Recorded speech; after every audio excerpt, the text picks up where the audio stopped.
Welcome to July, everybody. Are you happy that July has arrived? Hopefully. Some of you might be a little bit leery because maybe what you have planned this summer isn't going the way that you intended for it to go, but maybe then again, it's a long summer and it can change in a heartbeat and can go better than you anticipated. You never know. Every day is a brand new adventure. And the cool thing about adventure is there's usually a soundtrack that accompanies this adventure. Here's what I mean. No matter who you talk to, what age or stage of life, if you play a piece of music, we can instantly be transported to a moment in time. Specific memory will come to mind. Sometimes it's a positive memory. Sometimes it's not a positive memory. But we're instantly transported to a specific place and time. We're going to test this out right here, right now. Lori is going to help me out with this. She's prepared a little handful of ditties, so to speak. And what I want you to do, she's going to play one at a time. When she plays that first one, if you know what it is, name it out loud. And then, if you're brave enough, share the memory associated with that song. Sound good? Everybody understand how we're playing? Yeah? Here's the first one.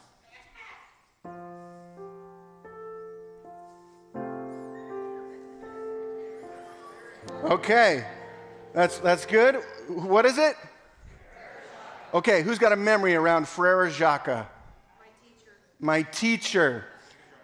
Kindergarten. Who's in kindergarten right now in their brains? Yes?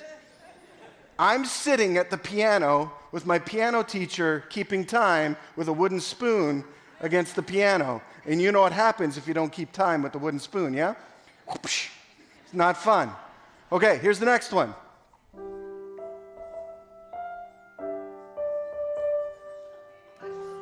Hush, little baby? Okay, what memory in your brain comes to mind when you hear that song? Grandchild? A different song? A different song altogether? Please change the station. I'm transported to one of the very first times holding my daughter, rocking. Now she's too large to do that, right? Never too large? Yeah. She doesn't like physical touch, so that... Okay, here's the other one.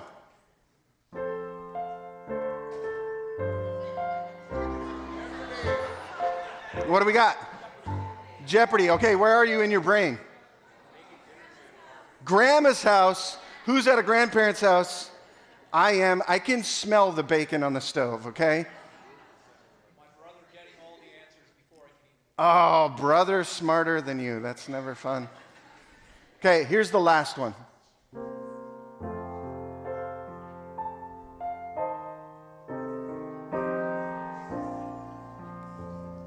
Bonus points if you sing.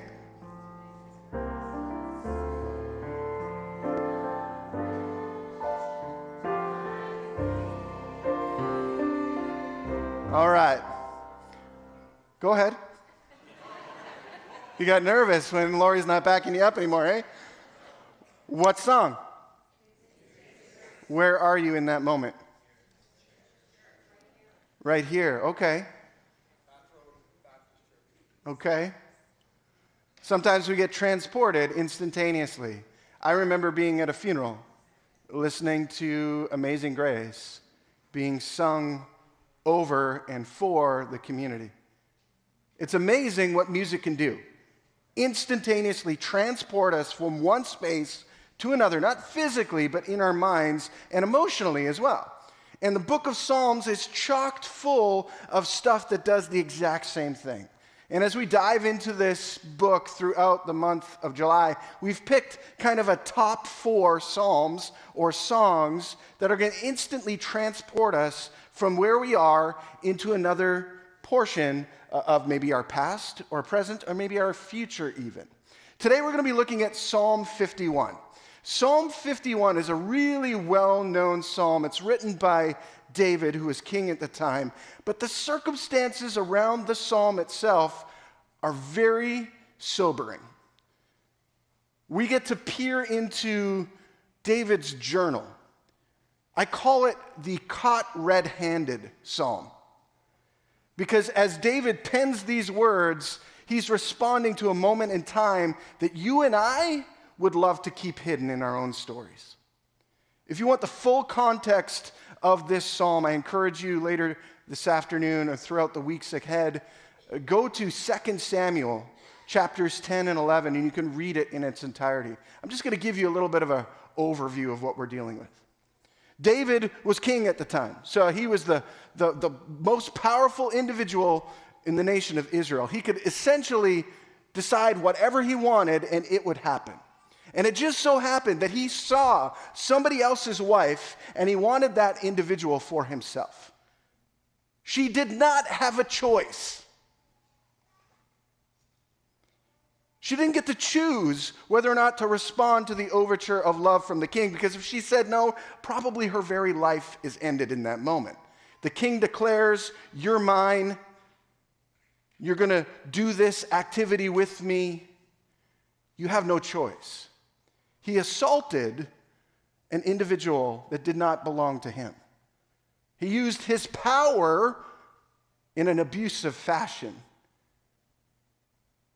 He created layers and generations of chaos through one choice of sin. And that's the context in which he writes this psalm. Because as the story unfolds, he's confronted by a brave individual, a prophet named Nathan. God sends him in to the war room, the throne room, and says, "You have to tell David what he has done with Bathsheba was terribly wrong. It is sinful." And Nathan does that, again, not knowing whether or not his life would end in that moment. It's an intense psalm. It's an embarrassing situation. And it's from this context that one of the most well-known parts of this book of the Bible is written. I want to encourage you to open up with me to Psalm 51. I'll read it in its entirety, and then we're going to go back through it and discover the pathway of confession that David illustrates for us. It starts like this: "Have mercy on me, O God, because of your unfailing love.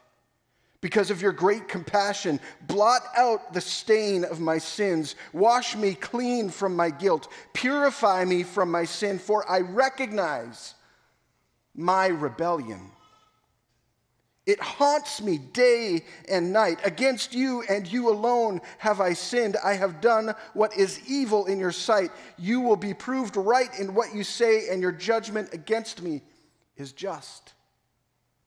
For I was born a sinner, yes, from the moment my mother conceived me, but you desire honesty from the womb, teaching me wisdom even there.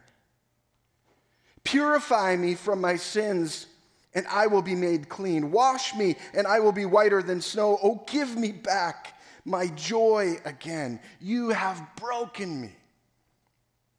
Now let me rejoice. Don't keep looking at my sins. Remove the stain of guilt. Create in me a clean heart, O God. Renew a loyal spirit within me. Do not banish me from your presence, and don't take your Holy Spirit from me. Restore to me the joy of your salvation, and make me willing to obey you. Then I will teach your ways to rebels, and they will return to you. Forgive me for shedding blood, God, who saves. Then I will joyfully sing of your forgiveness. Unseal my lips, O Lord, that my mouth may praise you. You do not desire a sacrifice, or I would offer one. You do not want a burnt offering. The sacrifice you desire is a broken spirit. You will not reject a broken and repentant heart, O God. Look with favor on Zion and help her. Rebuild the walls of Jerusalem. Then you will be pleased with sacrifices offered in the right spirit, with burnt offerings and whole burnt offerings. Then the bulls will again be sacrificed on your altar. Caught red-handed. Was there ever a time in your own story where you've been caught red-handed? Doing something you knew that you shouldn't be doing? I remember one time I decided to break into my own house. It was after school, and I did not want to. I thought I was at the age where I didn't need to go to my grandmother's house anymore. I was old enough to stay on my own, but my parents had locked the doors to our house, which makes no sense. We grew up in a small town. Why you lock your doors in small town? How many of you lock your doors? Yeah, see, like 4 of you. And the doors were locked, and so I decided to break in.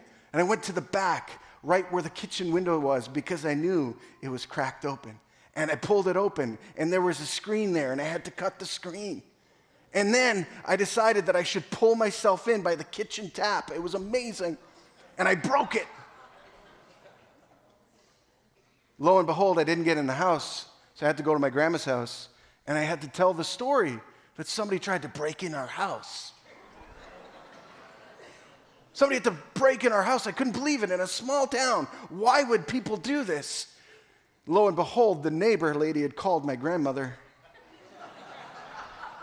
because she'd seen what I was doing, but I denied it. I said, no, she can't see. She didn't have her glasses on. Needless to say, I learned a lot about plumbing. I learned a lot about replacing screens, and I learned a lot about the value of money when I was caught red-handed.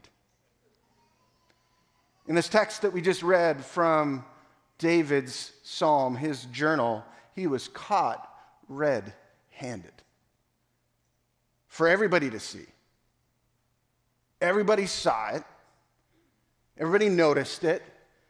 And I bet you there was even people in his inner circle going like, dude, this is a bad idea. Stop it right now. And him going, yeah, but I'm king, so I can do whatever I want. I love this psalm because it articulates for us a pathway to confession. And confession, I get it, is one of those subjects we don't like to talk about in church. I think it's money number one, and then 1A or 1B would be confession. Don't tell me how to give my money. Don't tell me that I'm doing stuff wrong. I'm not here to tell you you're doing stuff wrong. I'm here to talk about the scriptures. And what I'm saying is this scripture, this psalm we've just read, is a song, a ballad of confession. And it shows us the pathway forward when we are caught red-handed, what we can do to find freedom. The first thing that happens in this psalm is there is a great awakening, a self-awareness by the author, by David, that what he did was wrong. In a pathway to confession, we have to, on our own terms, in our own mind, understand that what we are engaging in is actually wrong. Somebody else can't tell us that it's wrong. We have to have self-awareness of what we're engaged in that moment is actually wrong. If we don't have that starting point, then anything movement forward-wise is not confession. It's smoke and mirrors. It's smoke and mirrors. I have to understand that what I am engaged in, what I'm practicing in the moment, is actually harmful. After denying Time and time and time again that I tried to break into our house, I had to come to that moment where I confessed and said, yes, it was me. We definitely need a better security system. The problem is we go through our lives trying to pretend we're in a different space, like things we're engaged in don't matter. We justify our activity all of the time. I'm a parent of 5 kids. I get this. Definition of cleanliness of room is very different in our household.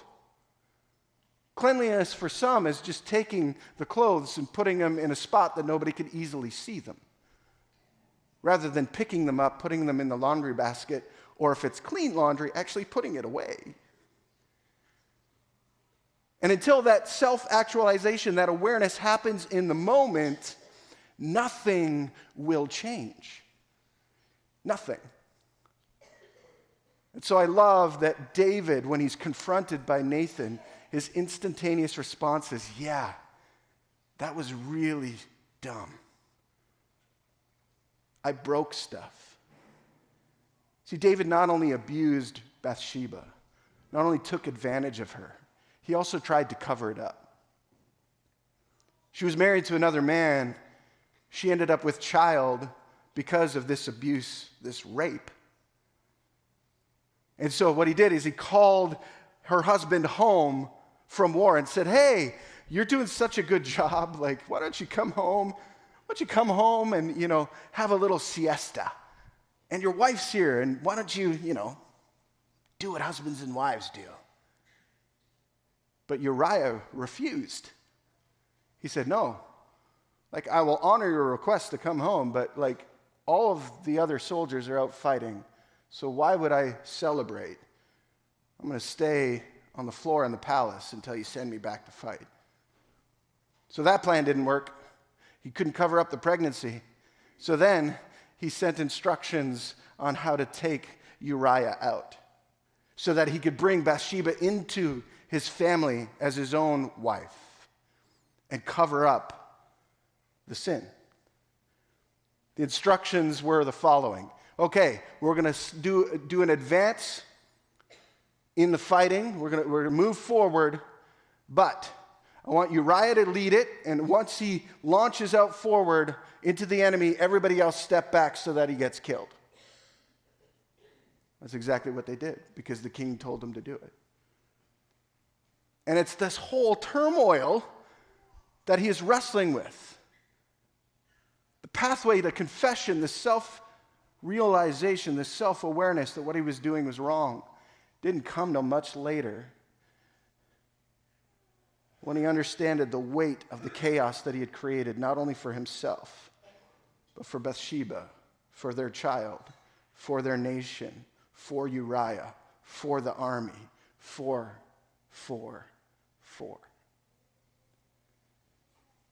Listen, you don't have to do much to understand that humanity is broken in some way. Flip on the news, scroll through TikTok if that's your poison of choice, any other form of social media, and you could see chaos all over the place. Left to our own devices, that's generally what we do. We create chaos and pain and suffering. That's why we walked through a whole series of one another's, learning to be like Jesus, to love and live like him in our relationships, because left to our own devices, we will break people around us. Hurt people, broken things break other things. That's all we know how to do. And so it's really important for us to have this moment of time where we are fully aware of what our actions are and are not doing to us and those around us. That's the pathway to confession. And it's that moment when Nathan speaks to David that everything becomes crystal clear, where he understands that this is something that was catastrophic to so many. Now, what you're engaged in, what I'm engaged in, maybe it's not catastrophic to that degree. Maybe we're not sleeping with the neighbor's spouse or stealing money from the CRA or doing other things like that. But maybe maybe we're engaged in something that is having a detrimental effect. Maybe we're not always truthful. Have you ever been friends with a liar? It's really hard to stay friends with a liar. You know when they want to borrow something from you? And you're like, okay, but when can I have this back? And they're like, oh yeah, next week. 2 years later, you still have that thing? What thing? I don't remember you giving me anything. It's hard. And so although David's thing seems really big, whatever things we are engaged in that are less than how Jesus chose to live his life, those are our things. And they carry weight, and they can kill, and they can destroy. But thank God there's a pathway forward with confession. It starts with self-awareness, recognizing that what we're doing is actually wrong. After that moment, this psalm moves from that first preamble of self-awareness into this mixed bag of what I'll call restoration. Restoration. What's really interesting about the process of restoration, my dad has this dream to find an old truck to restore it. I think it's the worst idea ever because he wants me to help him with it. And I think about all the work and the labor and the intensity that it's going to be to find this specific model of vehicle, and then the parts for the vehicle, and if those parts don't exist, fabricate the parts for the vehicle in order to get it into the proper condition in his brain of what it should be. It's exhausting, and we haven't even started yet. The process of restoration is becoming what we were intended to be in the first place. If you've ever engaged in the process of restoration, maybe it was an old piece of furniture that you're restoring to look new. There is a lot of intensity and labor and suffering that needs to go into that moment to restore it, to help it become something to extend its life, so to speak. And the purists in the restoration process want original parts, want original things, so that it's wholly new, the way it was intended to be. So David starts writing about this process of restoration. He talks about God's love. He talks about knowing that God is patient and kind and loving. But he also understands it's going to be a process. As king at the time, he had a whole big responsibility. He made some declarations. He had people engage in things that were outside and out of bounds of what God intended. Now he carried that weight forward as a leader. He was responsible for the murder of somebody, an innocent Uriah.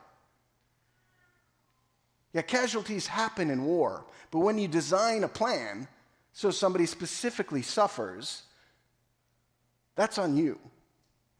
There's weight in that. Can you imagine the hesitancy of future military leaders serving under King David? Particularly if your spouse was good looking. You'd be a little hesitant. My goodness, I'm not sure. And so this process of restoration doesn't always happen instantaneously. And that's what frustrates us in culture. In our world today, in our culture, we love instantaneous gratification. We want to be satiated right in the moment. My kids do not know the annoyance of commercials. They haven't grown up on cable TV. They've grown up on a streaming service. You can just skip forward. We can't do that in the process of confession. So when we realize that we've done something wrong, we've asked for forgiveness. Yeah, God extends that forgiveness to us in the moment. But here's the thing. We can choose our sin. We can't choose our consequences. We can choose our sin, but we can't choose our consequences. The sin that David chose in this moment was to covet, lust after, and abuse somebody that did not have a covenant relationship with him. And the consequences of that were not up to him. The child that they conceived, the Lord actually said, this child is going to die. Talk about unjust for Bathsheba. She had no choice in the matter. Now she's carrying this child. Now the child that she has labored and born out of her own anatomy that she's attached to is going to die. That's a consequence for this situation. She had no choice in the matter. It wasn't even her sin, yet she still suffers the consequence. And that's the reality. We can choose our sin, but we can't choose our consequences. If you're in a covenant marriage relationship with a person and you're going outside of that covenant relationship for sexual gratification, you can choose your sin, but you cannot choose your consequence. You cannot expect, because if you're both followers of Jesus, you cannot expect that that individual will just welcome you back home like nothing ever happened. If you're engaged in sin at work, if you're untrustworthy, if you're cheating time, if you're cheating taxes, if you're doing anything like that, you can pick that sin. That's fine. That's your choice. That's free will. But you can't pick the consequences associated with that. And believe me, there are consequences. You might have to suffer in those consequences, but others who did not choose that sin also suffer. That's the sobering reality of what sin does. Its effects are literally generational.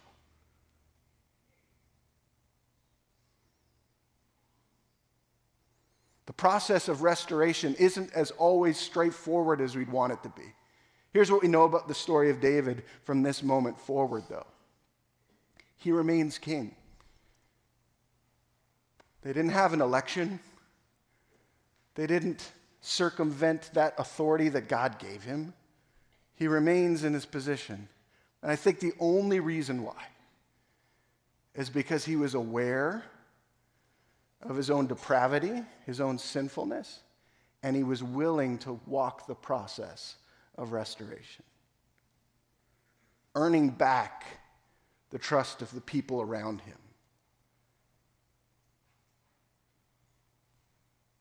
It's a sobering reality when we think about the pathway of confession.